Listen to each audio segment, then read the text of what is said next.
Ədəb insanın kamalıdır. Ataların övladları üçün qoyduqları ən yaxşı miras ədəbdir. İnsanlar qızıl gümüşdənsə gözəl ədəbə daha çox möhtacdırlar. Sizin zinətiniz ədəbdir. Möhkəm dağları yerindən qoparmaq, bir-birinə nifrət edən qəlbləri bir-birinə bağlamaqdan daha asandır. Ali İmran suresi 103. ayet. Hamılıqla Allahın ipinə möhkəm sarılın və ayrılmayın.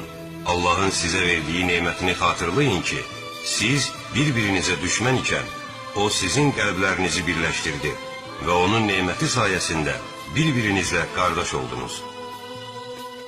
Siz oddan olan bir uçurumun kənarındaykən, O sizi oradan xilas etdi. Allah öz ayələrini sizin üçün bu şəkildə aydınlaşdırır ki, haqq yola yönəlmiş olasınız.